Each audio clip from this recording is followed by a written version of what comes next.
La semaine prochaine dans Parlons de livres.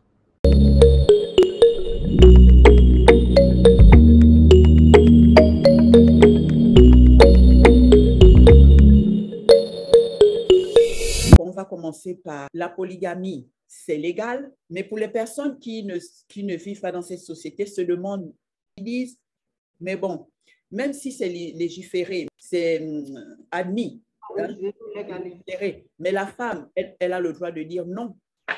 Elle a le choix de dire non. Qu'est-ce que vous répondez à ces personnes qui disent que la femme a le choix de dire non à la polygamie?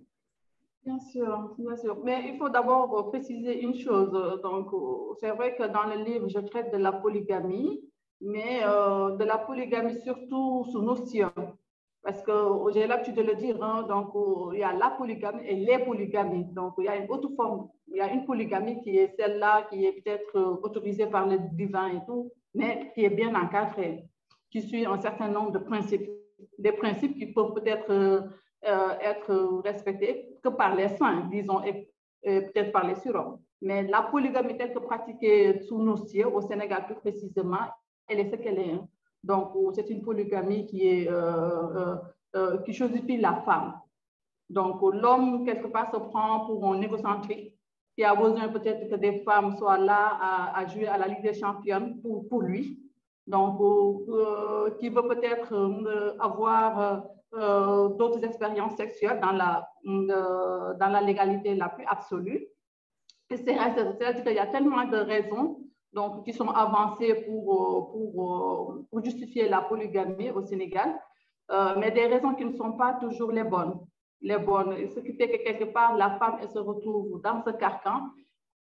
Elle essaie de faire bonne figure, mais elle est souvent malheureuse, malgré les apparences et tout. Donc, malgré ce qu'on a dit, malgré ce qu'en disent les religieux, malgré ce qu'en disent peut-être les pro-polygamie. Mais oui, la femme a le droit de dire non à la polygamie, mais il faut aussi savoir que quand, à un moment donné, le mariage, ce n'est plus entre deux personnes. Le mariage, c'est entre... Oui, c'est ça. Et au-delà de des deux conjoints, il y a aussi les enfants à prendre en considération. Et généralement, les femmes disent non, mais quand elles regardent autour d'elles, elles se rendent compte qu'elles ont davantage intérêt à rester dans ce ménage, quitte à être malheureuse à vie, que d'en sortir. Parce qu'effectivement, les enfants sont généralement ceux-là qui payent le plus lourd du tribut. Parce que un divorce, généralement, il ne profite pas aux enfants. C'est ça. C'est ça. C'est-à-dire que la femme peut se remarier, l'homme peut se remarier et tout, mais généralement, ce sont les enfants qui subissent quelque part les affres de la polygamie. Et ces femmes, même si elles ont le droit de dire non donc, au choix de leurs hommes, mais elles sont obligées d'être là, de rester dans ces ménages. Et, oui, donc, et quelque part même, il y a quelques mois de cela, je discutais avec un grand érudit, donc à propos de la polygamie, il me dit, je lui dis carrément qu'il faudra peut-être demander aux femmes, où on a mis dans le Coran que si on est contre la polygamie, on sort carrément de la religion. Ce n'est que nulle part.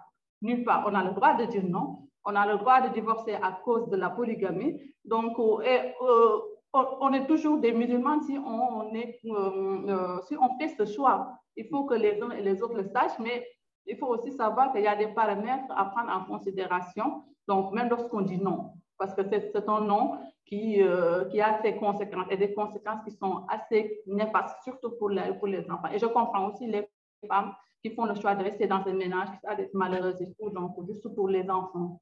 Donc, oui.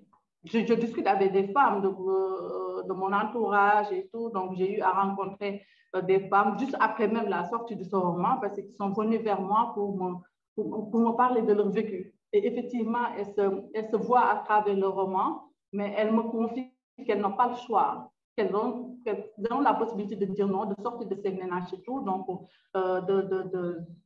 de refuter la polygamie, mais elles n'ont pas le choix. Elles sont obligées de rester parce qu'elles ont des enfants. Et elles ne voudraient pas que ces enfants aussi subissent certaines affres juste à cause de leur choix.